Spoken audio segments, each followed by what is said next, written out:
मैं हूं सैयद ज़ीशान हमदानी और आज हम बहुत ही अहम टॉपिक डिस्कस करेंगे कि ईद के फौरी बाद प्रॉपर्टी की कीमतें क्यों बढ़ती हैं, इसकी वजूहात क्या हैं और इसके लिए आपकी क्या प्लानिंग होनी चाहिए। तो वीडियो को बिना स्किप किए आपने आखिर तक वीडियो पूरी देखनी है। अगर चैनल पर आप फर्स्ट टाइम आए हैं तो चैनल को सब्सक्राइब कर लें, साथ ही बने हुए बेल आइकन के निशान को प्रेस कर लें ताकि मेरी इस तरह की इंफॉर्मेटिव वीडियोस का नोटिफिकेशन आप तक पहुंचता रहे। चूंकि एक साल में दो ईदें मनाई जाती हैं, ईद उल फितर और ईद उल अजहा। तो ईद उल फितर का जो पहला एक माह होता है ये रमजान का महीना होता है। प्रॉपर्टी के लिए भागदौड़ करने से हर शख्स गुरेज करता है। नंबर 2, 20वें रमजान ही ऑलमोस्ट डीलर जो है वो ऑफिस क्लोज करना शुरू कर देते हैं और ईद मनाने के लिए अपने अपने गांव चले जाते हैं। ईद उल अजहा जो है ये कुर्बानी की ईद होती है। ईद उल अजहा पर लोगों ने कुर्बानी करनी होती है, तो ईद से 15 दिन पहले ही लोग सस्ते जानवर ढूंढने के लिए यानी आए दिन मंडियों की तरफ चक्कर लगाना शुरू कर देते हैं, जिसमें फैमिली, बच्चे, बुजुर्ग सब मंडियों के चक्कर काट रहे होते हैं। तो ये दो बड़ी वजूहात होती हैं कि इन दोनों ईद से चंद दिन पहले जो है वो प्रॉपर्टी की खरीदो फरोख्त स्लो हो जाती है और इस वजह से प्रॉपर्टी की कुछ कीमतें भी कम हो जाती हैं। लेकिन चूंकि ईद एक ऐसा मौका है, ये साल के बाद ये दो मौके आते हैं, तो जो हमारे ओवरसीज पाकिस्तानी हैं उनकी कोशिश ये होती है कि अगर उन्होंने पाकिस्तान के अंदर कोई प्रॉपर्टी खरीदनी है या फरोख्त करनी है या प्रॉपर्टी रेंट आउट करनी है, तो वो बजाय इसके कि किसी स्पेसिफिक काम के लिए पाकिस्तान आए, उनकी कोशिश होती है कि वो ईद के ही इस मौका पर पाकिस्तान आए और साथ उनके अगर कोई और काम है तो वो अपने साथ बाकी काम भी कर लें और साथ साथ जो है वो फैमिली के साथ ईद भी सेलिब्रेट कर लें।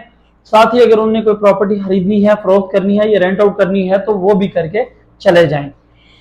तो एक तो ये बड़ी वजह होती है कि ईद के 5-6 दिन बाद जैसे ही मार्केट पूरी तरह से ओपन होती है तो एकदम से प्रॉपर्टी की खरीदो फरोख्त तेज हो जाती है और प्रॉपर्टी की कीमतें बढ़नी शुरू हो जाती हैं। नंबर 2, ईद का ये एक मौका होता है जिसमें तमाम फैमिली मेंबर्स इकट्ठे हुए होते हैं और दफ्तरों वगैरह से भी छुट्टियां होती हैं। तो ऐसे में फैमिलीज बैठकर अपने मुस्तकबिल की प्लानिंग करती हैं। उन्होंने प्लॉट लेना है या कोई घर रेंट आउट करना है तो वो ये मौका होता है कि आपस में मशवरा वगैरह करके कोई मुस्तकबिल की प्लानिंग की जाए। नंबर 3, जो प्राइवेट कंपनीज होती हैं उनको ईद के इस मौका पर कंपनी की तरफ से कुछ बोनस वगैरह भी दिया जाता है, जो कि उनके पास एक हैवी अमाउंट होती है और उसको भी वो रियल एस्टेट में इन्वेस्टमेंट करना चाह रहे होते हैं। तो ये चंद वजूहात हैं जिससे ईद के 5-6 दिन के बाद जैसे ही मार्केट ओपन होती है तो प्रॉपर्टी की खरीदो फरोख्त तेज हो जाती है और जिस वजह से प्रॉपर्टी की कीमतें बढ़नी शुरू हो जाती हैं। 80 to 90% ओवरसीज पाकिस्तानियों की कोशिश ये होती है कि वो रियल एस्टेट के अंदर ही इन्वेस्ट करें। चूंकि ओवरसीज पाकिस्तानियों को पता होता है कि वो अगर रियल एस्टेट के अलावा कोई कारोबार शुरू करते हैं तो उसके लिए उन्हें 99% तवज्जो देनी पड़ेगी। अगर वो कोई फैक्ट्री ओपन करते हैं तो उन्हें डेली जाकर फैक्ट्री के अंदर वर्करों को देखना पड़ेगा, मटेरियल को देखना पड़ेगा। इसी तरह शॉप में जो है वो वर्करों को डेली देखना पड़ेगा, तब भी वो उनका वो कारोबार कामयाब हो पाएगा।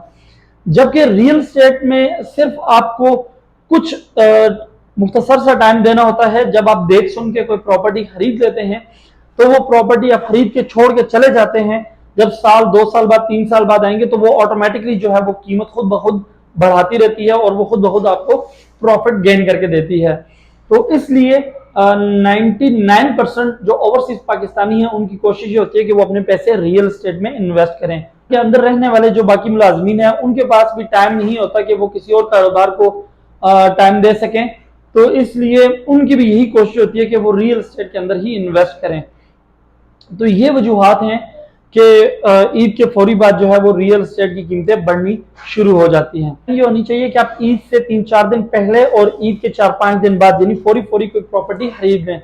जैसे जैसे मार्केट ओपन होती जाएगी मार्केटिंग बढ़ती जाएगी और उसके साथ साथ जो है वो प्रॉपर्टी के रेट दिन ब दिन खरीदो फरोख्त तेज होगी तो रेट दिन ब दिन बेहतर होते जाते हैं।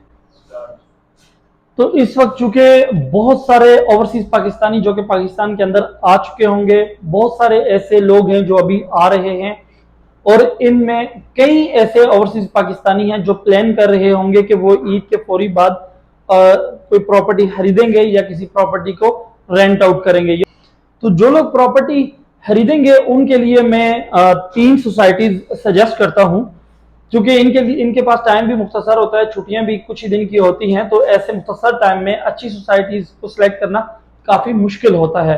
तो हम अपने एक्सपीरियंस के बिहाफ पर हम आपको 3 सोसाइटी सजेस्ट करते हैं। अगर आप अरब कंट्रीज से हैं और आपका बजट है 10 से 12 लाख रुपए के करीब, तो आप ब्लू वर्ल्ड सिटी सोसाइटी के अंदर इन्वेस्टमेंट कर सकते हैं। 10 लाख के बजट में आप ब्लू वर्ल्ड सिटी में प्लॉट खरीद सकते हैं, जिसके लिए आपके पास सिर्फ 1 से 1.5 लाख रुपए डाउन पेमेंट होनी चाहिए। तो माहाना तकरीबन 8 से 9 हजार रुपए किस्त होती है, जो कि आप आसानी के साथ अदा कर सकते हैं। नंबर 2, जिन लोगों का 20 लाख तक का बजट है वो न्यू मेट्रो सिटी गुजर खान सोसाइटी के अंदर इन्वेस्टमेंट कर सकते हैं, चूंकि इनकी डेवलपमेंट स्पीड भी काफी फास्ट है, बैलेटेड प्लॉट हैं और इंतहाई मुनासिब कीमत में प्लॉट हैं। 5 मरले का प्लॉट 20 लाख रुपए में आपको मिल जाता है। अब जिन लोगों का बजट 30 लाख से ऊपर है वो पार्क व्यू सिटी या गुलबर्ग ग्रीन्स इस्लामाबाद जैसी सोसाइटीज को सिलेक्ट कर सकते हैं। ये दोनों सोसाइटीज भी इस वक्त इस्लामाबाद रावलपिंडी के अंदर काफी बड़े ब्रांड हैं। अब जिन लोगों का बजट 6 करोड़ से 10 करोड़ के करीब है वो लोग उनको फार्म हाउस लेना चाहिए। और चूंकि फार्म हाउस आपको पता है, चाहे कराची है, लाहौर है, इस्लामाबाद, पिंडी है, तो फार्म हाउस सिर्फ साइड एरियाज में है। सिर्फ इस वक्त इस्लामाबाद के अंदर गुलबर्ग ग्रीन्स में जो है ये मेन एक्सप्रेसवे के ऊपर 4.5 किलोमीटर के एरिया में 4 कनाल, 5 कनाल और 10 कनाल के फार्म हाउस हैं, जहां पर गोल्फ कोर्स है, यहाँ पर रिफा इंटरनेशनल यूनिवर्सिटी है, 2 इंटरनेशनल स्कूल की ब्रांचेस हैं, प्रॉबल्स और फ्यूचर वर्ल्ड। यहाँ पर टेलीनॉर का हेडक्वार्टर है, लेक बन चुकी है, वॉकिंग ट्रैक बन रहा है और कई ऐसी फैसिलिटीज हैं, बल्कि इस्लामाबाद और रावलपिंडी के सबसे बड़े मॉल बन रहे हैं यहाँ पर, और कई ऐसी फैसिलिटीज हैं जो वक्त के साथ साथ यहाँ पर तैयार हो रही हैं। तो गुलबर्ग ग्रीन के जो फार्म हाउस हैं ये अनकरीब कीमत डबल करने वाले हैं। तो गुलबर्ग ग्रीन के अंदर 6 से 10 करोड़ के दरमियान आप फार्म हाउस भी खरीद सकते हैं। इसमें आपको नॉन डेवलप भी मिल जाएंगे और डेवलप भी। तो सबसे पहले मैंने ईद के बाद प्रॉपर्टी में कीमतें बढ़ने की वजूहात बताई, इसके बाद मैंने आपको सोसाइटीज भी सजेस्ट कर दी हैं। तो मजीद आपने कोई प्रॉपर्टी खरीदनी है या फरोख्त करनी है और उसके लिए आप हमारी सर्विसेज लेना चाहते हैं तो आप स्क्रीन पर दिए हुए हमारे इन नंबर्स पर रब्ता कर सकते हैं। अगर आपको हमारी ये वीडियो अच्छी लगी हो तो इसे लाइक और शेयर करना मत भूलिएगा। जज़ाकल्लाह।